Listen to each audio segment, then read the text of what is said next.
సంవత్సరాల దగ్గర పాలన ఉంది. గత ప్రభుత్వంలో పథకాలు, ఇప్పుడు పథకాలు ఇస్తున్నారు. గతంలో ఏంటంటే వాలంటీర్ సెక్షన్ కొంచెం బర్డెన్‌గా మారడంతో పక్కన పెట్టారు గానివ్వండి. పథకాలైతే గాని సూపర్ 6 ప్రకటించారు. ఎలా అనిపిస్తుంది? ఆయన పథకాలన్నీ బాగానే ఉన్నాయి. ఆయన పరిపాలన ఎప్పుడైనా సూపరే గానీ, ఒకసారి చూద్దామని అటేసాము. ఇప్పుడు అలా కాదు, అది బాలేదు అని చెప్పి ఇటేసాము. ఈయన వల్ల మాకేం ఇబ్బంది లేదు. ప్రజలంతా బాగున్నారు. Happy, no problem. ప్రతి నెల 1వ తారీఖు నుంచి చూసుకుంటే వరుస పెట్టి అన్ని దానికంటే పెన్షన్ కూడా ఒక ఆదివారం వస్తే ముందే ఇచ్చేయటం, ఏదైనా పెన్షన్లు పెంచడం కానీ అన్ని విషయాల్లో చాలా శ్రద్ధ తీసుకుంటున్నారు చంద్రబాబు నాయుడు గారు. ధన్యవాదాలు. మాజీ ముఖ్యమంత్రి గారు కూడా నిన్న మీడియా ముఖంగా మాట్లాడుతూ ఏదైతే భూ సర్వే గురించి మరొకసారి తెరపైకి తీసుకొచ్చారు. బ్రిటిష్ ప్రభుత్వం తర్వాత ఈ ప్రభుత్వమే చేసినట్టుగా భూ సర్వే తర్వాత ఏంటంటే పాస్ పుస్తకాలు కూడా అప్పుడు కలర్స్ ఉన్నాయని చెప్పి బాగా ఇబ్బంది అయింది. మళ్ళీ మార్చిస్తుంది కాబట్టి ఈ ప్రభుత్వం ఆ క్రెడిట్ అంతా నాదే అంటారు జగన్ గారు. ఎంతవరకు చూసుకుంటే నిజంగా పాస్ పుస్తకాల మీద పార్టీ బొమ్మలు అవసరం అంటారు?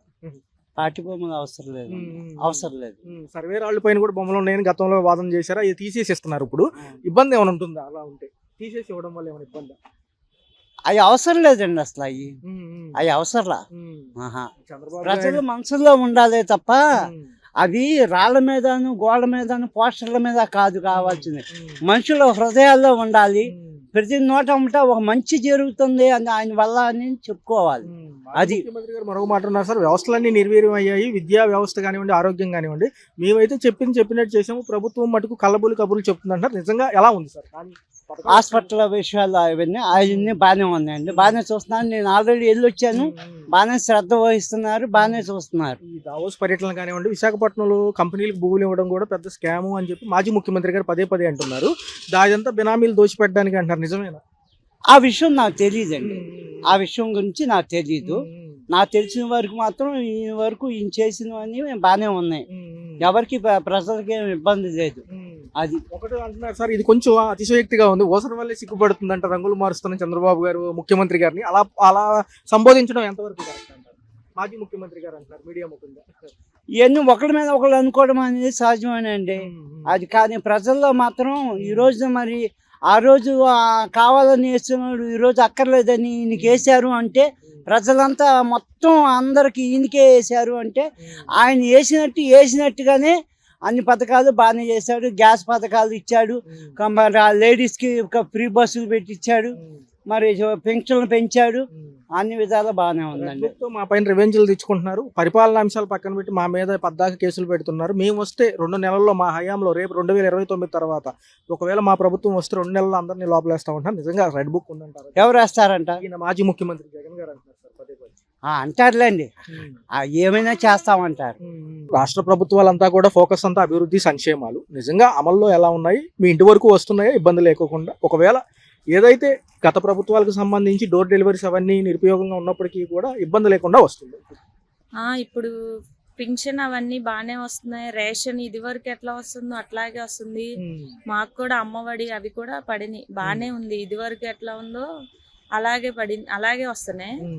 అదే జగన్ గారు స్టార్ట్ చేశారు కదా, ఇంకా అవన్నీ కంటిన్యూ అవుతున్నాయి. ఇప్పుడు ఈ ప్రభుత్వంలో కూడా కంటిన్యూ అవుతున్నాయి అన్ని. చూస్తే సంక్షేమ పథకాల్లో 9 పథకాలు పెట్టింది ఆయనే, అమల్లోకి తెచ్చింది ఆయనే. ఎలా అనిపించింది? ఆయన ఉండటం వల్ల ఇప్పుడు మళ్ళీ కంటిన్యూ చేయాల్సి వస్తుంది, ఎందుకంటే ప్రజలందరూ అలవాటు పడ్డారు. సో ఉచితాలు కొంతవరకు ఆపేయడం మంచిదంటారా? నిజమైన అర్హులకి ఇచ్చి మిగతా వాళ్ళకి ఇవ్వకుండా ఉంటారు అంటే ఒక రకంగా చూస్తే ఇది వరకు ఆటో వాళ్ళకి మిగతా అందరికి ఇచ్చేవాళ్ళు కదండి. ఏదో ఓల్డ్ పీపుల్ ముసలి వాళ్ళకి ఇస్తే ఒక న్యాయంగా ఉండేది.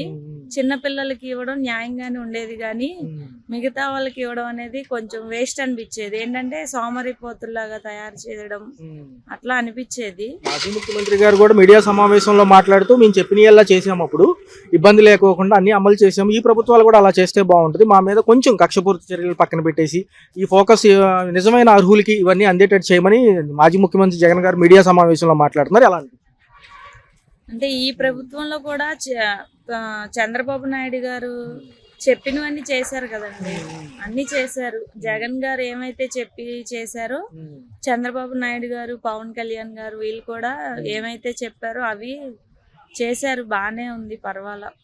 అయితే మేడం ఒక మాట ఏంటి అంటే గనక గతంలో వీళ్ళు చేసిన ఏదైతే ఉపయోగ పనులన్నీ కూడా కొలిక్కొచ్చేతలకి క్రెడిట్ చోరీ మటుకు ఈ ప్రభుత్వం తీసుకున్నట్టుగా జగన్ గారు అంటున్నారు. ఎందుకంటే అప్పుడు పనులు మొదలుపెట్టి ఎండింగ్కి వచ్చేతలకి ప్రభుత్వాలు మారాయి కాబట్టి ఇటు ఎయిర్పోర్ట్ కానివ్వండి, ఇటు పక్క చూసుకుంటే సర్వే అప్పుడు చాలా ఎత్తున సర్వే చేశారు కాబట్టి అలా అనిపించింది ఈ భూ సర్వేకి సంబంధించి. భూ సర్వే అంటే నాకు అంత ఐడియా లేదు. కాకపోతే అంటున్నారు అందరూ ఇప్పుడు అన్ని రేట్లు అవి పెరిగినాయి భూములకి అని అంటున్నారు. చంద్రబాబు నాయుడు గారి ప్రభుత్వం వచ్చాక భూములు అవి పెరిగినాయి రేట్లు అని అంటున్నారు. మరి పాదయాత్రతో మళ్ళీ వస్తానంటున్నారు. 3 ఏళ్ళు సమయం అయ్యాక ఆల్రెడీ 2 ఏళ్ళు దగ్గరలో ఉంది కాబట్టి ఇంకొక సంవత్సరం మేడం, 1 సంవత్సరంన్నర ప్రజలతోనే ఉంటానని జగన్ గారు అంటున్నారు. ఎలా అనిపిస్తుంది? రెండోది చూసుకుంటే ఇదే విధానంలో ఈ విద్యా వైద్య రంగాలన్నీ నిర్వీర్యమయ్యాయి, ఆరోగ్యశ్రీ ఆగింది, మళ్ళీ కళాశాలలు పాత స్థితికి వెళ్తున్నాయి కాబట్టి మరొకసారి జనంలో మమేకం అయ్యి వాళ్ళకి అండగా దండగా ఉంటారంటున్నారు మాజీ ముఖ్యమంత్రి. ఎలా ఉంటుంది ఒకవేళ వస్తే 2029 ఎలా ఉంటుంది? జగన్ గారు వచ్చినా బానే ఉంది కదండి, మంచిగా చేశారు అన్ని, బానే ఉంటది. జగన్ గారు వచ్చినా బానే ఉంటది. లేదు చంద్రబాబు నాయుడు గారు ప్రభుత్వంలోనే ఇంకా మంచి డెవలప్మెంట్స్, నిజంగానే జగన్ గారు ఉన్నప్పుడు స్కూల్స్ అవి చాలా బాగుండేవి అన్నారు. అలా ఉంటే మంచిదే కదండి, ప్రజలకి పిల్లలకి అందరికి ఉపయోగంగా ఉండిద్ది కదా. ఒక మాటలో ఎలా ఉంది మేడం పరిపాలనకు సంబంధించి? అమరావతి కూడా వింటూ ఉంటారు కాబట్టి అమరావతి భూములు రూపాయికి 2 రూపాయలు కంపెనీలకి ఇవ్వడం ఎంతవరకు సమంజసం? నిజంగా ఒక రేట్ అనేది ఫిక్స్ చేసి ఇస్తే బాగుంటది కదా, అంటే వాళ్ళు వస్తేనే మనకి ఉపయోగం ఉంది అందుకే ఆ రేట్లకి ఇస్తున్నామని ప్రభుత్వాలు అంటే 1 రూపాయి 2 రూపాయలు కాకోకుండా మినిమం ఒక ధర అంటూ పెడితే బాగుంటుంది. అవునండి, అమరావతిలో కూడా ఒక ధర అంటూ పెడితే బాగుండిద్ది, తక్కువ రేటుకి కాకుండా అందరికి సరిపడా రేట్లు ఉంటే బాగుండిద్ది. అయితే సంక్షేమ పథకాలు ఒకవైపు, అభివృద్ధి ఒకవైపు, రాష్ట్ర పరిస్థితి ఇప్పుడు ప్రెసెంట్ ఎలా ఉంది, మీకు ఎలా అనిపిస్తుంది? బాగుంది, నచ్చింది.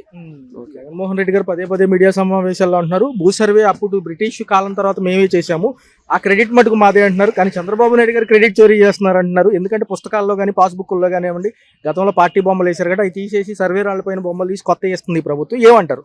నిజంగా ఇది బాగుందంటారు? అది బాగుంది? ఇదే బాగుంది. మన భూమి పట్టుకే ఆయన ఫోటో చేసుకోవడం ఏంటండి, మన ప్రభుత్వమే బాగుంది, ఈ ప్రభుత్వమే బాగుంది 100%. ఏదైతే ఉందో ఈ క్రెడిట్ చోరీ ఒక అతిశయక్తి ఒక మాట అంటున్నారు మీడియా ముఖంగానే. ఆయన జగన్ గారు ఏమంటున్నారంటే అది ఎలా చెప్పాలో కానీ చూసుకున్నట్లయితే కనుక ఓసరపల్లి కూడా సిగ్గుపడుతుంది ఈ యొక్క వేషాలకి అంటున్నారు. నిజమా అసలు? ఎవరు వేషాలు? మాజీ ముఖ్యమంత్రి గారు చంద్రబాబు నాయుడు గారు. అవన్నీ మనకి ఎందుకులే కానీ ఇంకేమన్నా చెప్పండి. వస్త్రపడి మనకి చూస్తే అన్ని వ్యవస్థలు నిర్వీర్యం చేశారు, మేము చెప్పినట్టు చేసాం, పథకాలు కానివ్వండి అన్ని కానివ్వండి అంటున్నారు. నిజంగా వీళ్ళు సమయం తీసుకుని అన్ని చేస్తామంటున్నారు కదా. సమయం చూసుకొని చేస్తున్నారు, చేస్తారు కూడా.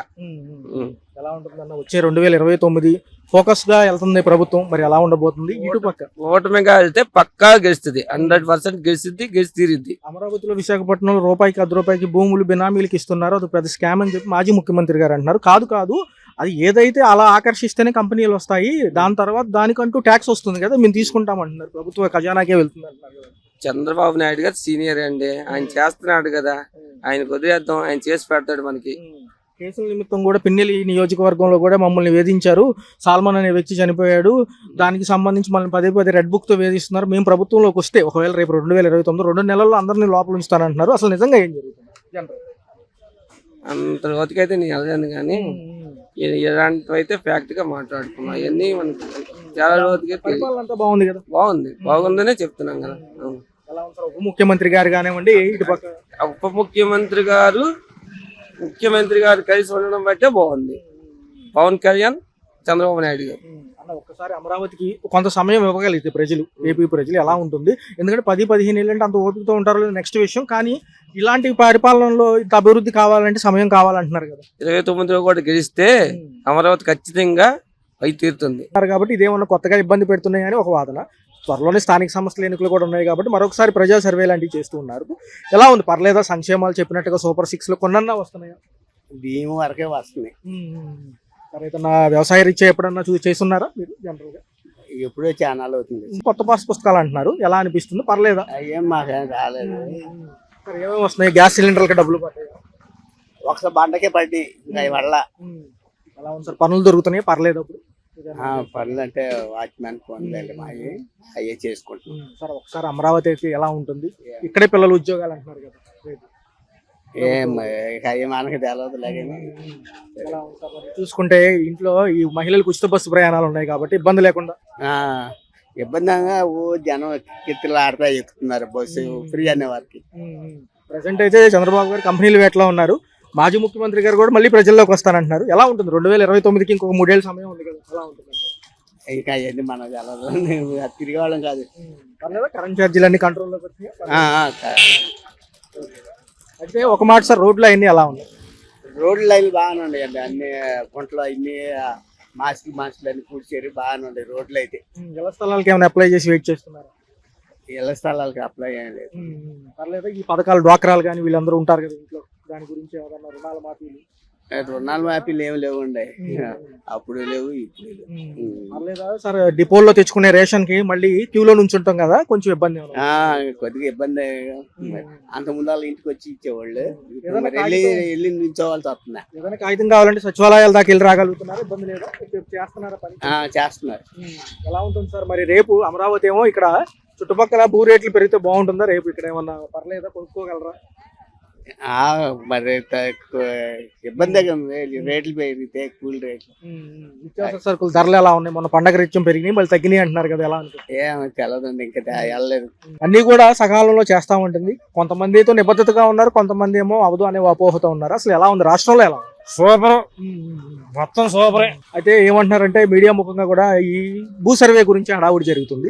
ఎక్కడికక్కడ మళ్ళీ పాస్ పుస్తకాలన్నీ కూడా గవర్నమెంట్ రూల్స్ ప్రకారం ఇస్తామంటున్నారు. గతంలో ఈ బొమ్మలు ఈ రాళ్ళ మీద, సర్వే రాళ్ళ మీద ఉండటంతో అది ఒక సర్వే మాదే క్రెడిట్ చోరీ అంటున్నారు. నిజంగా ఎలా ఉంది? పాస్ పుస్తకాల మీద బొమ్మలు ఉండాలా? దీనికి ఎంత దూరం ఉంది?